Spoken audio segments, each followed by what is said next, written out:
자, 요거 민국 사상과 배달이 빨리 읽어볼게요. 한번 같이.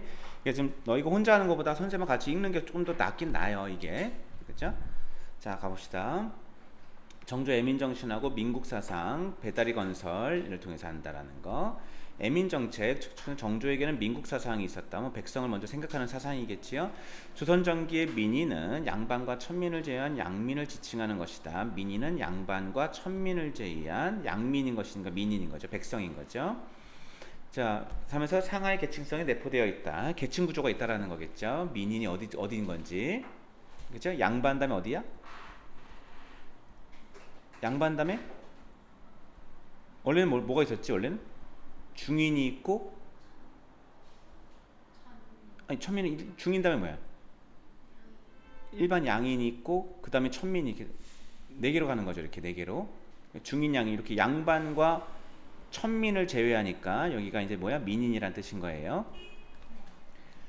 자, 이런데 임진왜란 병조론 발생은 구성원의 일치 단계를 필요성과 더불어 민인에게 및 모든 백성을 지칭하는 것으로 확장되는 영향을 주었다라는 거. 민인이 원래는 조선 전기에서는 여기까지가 민인이었는데 조선 후기에서는 이만큼이 민인이 됐다. 영조 때는 이전에 민국, 즉 백성과 나라라는 의미에서 민의 나라라는 의미의 민국 개념이 등장하기도 하였다. 민국. 이는 점차 모든 백성의 부담을 고르게 하고 군주가 천민까지 자신의 백성을 이끌어가는 개념은 천민까지도 왔다라는 게 중요한 거죠. 민인. 정조가 추세관을 혁파하여 노비의 생활을 안정시킨 것도 그러한 개념을 확대한 것이다. 그러니까 노비까지도 안정시킨 것은 뭐냐면 민국 개념 확장을 보여주는 예다. 됐죠? 추세관이 뭐죠?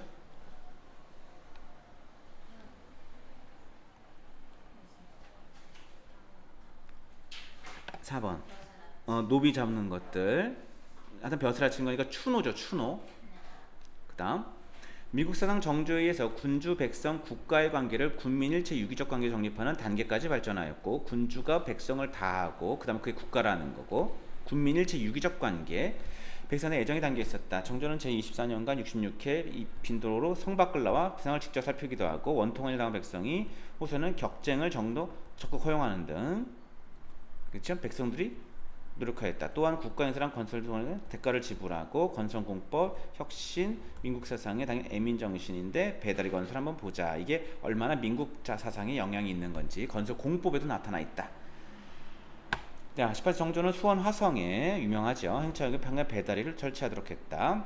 이게 유명한 공법이죠. 이게 배다리는 배를 일정한 간격으로 배를 놓은 거예요. 배를 행차할 때 행차 인원이 막 몇백 명 되고 막 말도 있으니까는 배를 이렇게 배를 이렇게 놓는 거죠. 배 위에다가 뭘 놨다?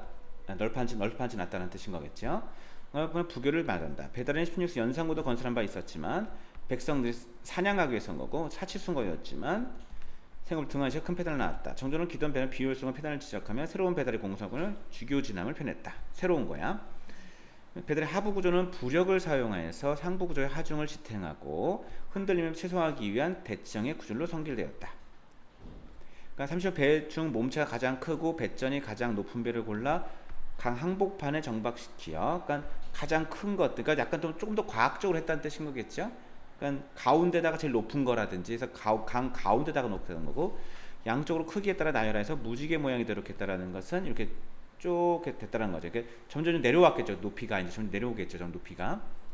또한 상부 구조를 지탱하는 선박은 큰 하중 건너기에서 부력이 큰 것을 사용했다는 건 이제 높이 올려올 수 있는 거고 부력이 뭔지 알죠? 여기서 중요한 것이 부력이에요. 부력이 뭐죠?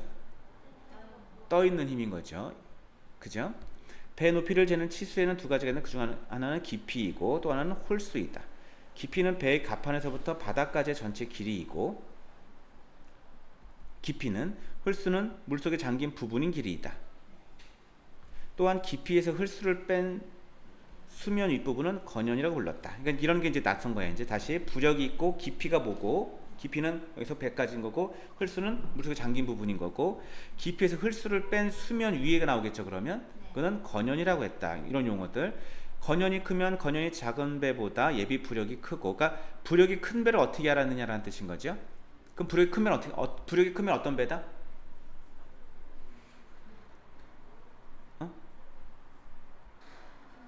이게 배는 아니지만 그럼 여기 뭐야? 이게 전체가 뭐죠? 이게 전체가? 깊이. 여기는요? 홀수. 요거는요? 건연. 이렇게 나가겠죠?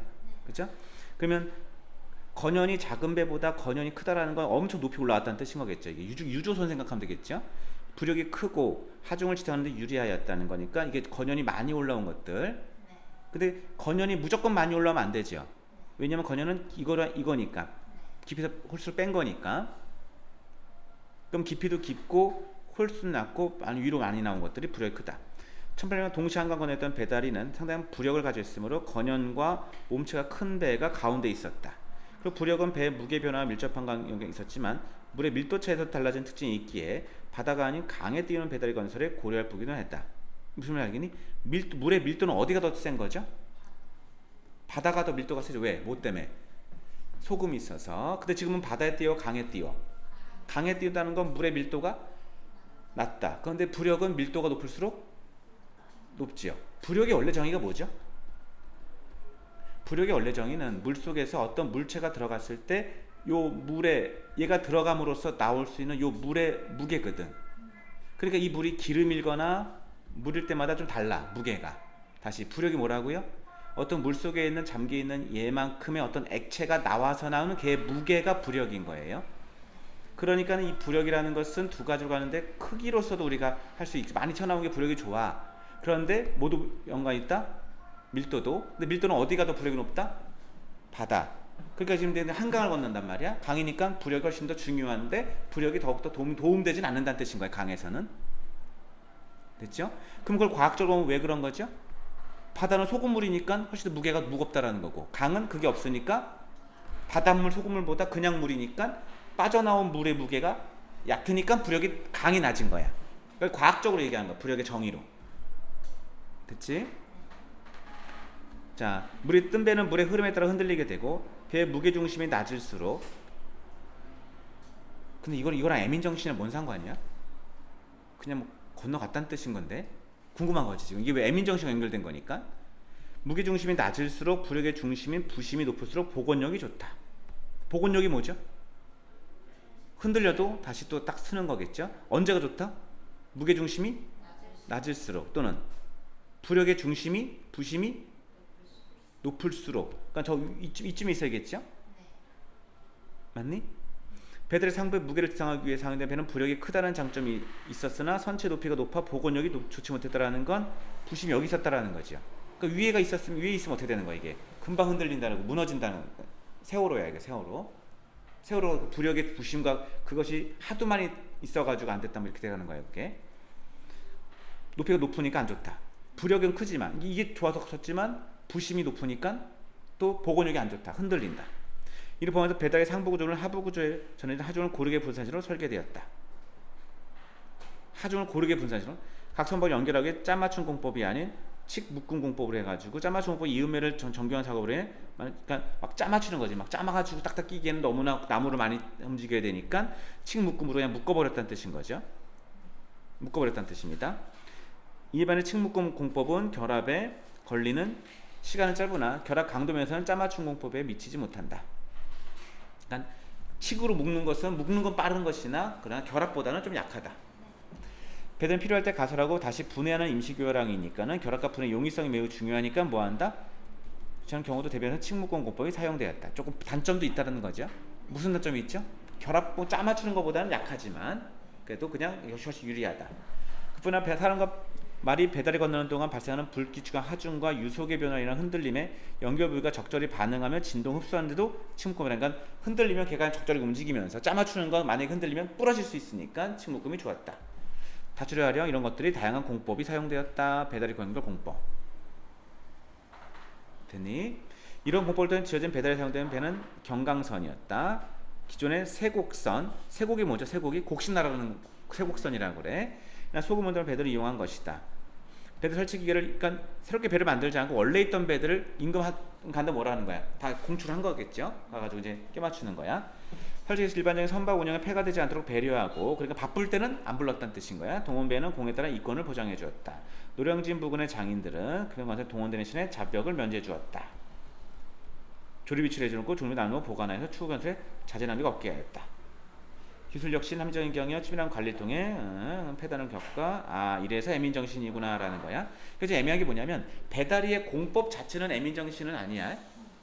그죠? 그건 배달의 과학적 원리에 대해서 부심과 이런 걸 얘기하는 거지만 그런데 그걸 했을 때 그 배를 모을 때도 백성들이 바쁠 때는 안 했고 그다음에 대가도 줬고 옛날 연산군 때는 그런 거 없이 그냥 다 와 이렇게 해놓고 이제 묶어버려 나중에는 다 쓰면 니네가 알아서 가 이렇게 했겠죠. 돈 안 줍니까? 없어 군대 와 막 이러고 가니까 백성을 생각 안 했는데 얘는 배달의 과학적 원리와 백성들에게도 피해가 안 가게끔 했다.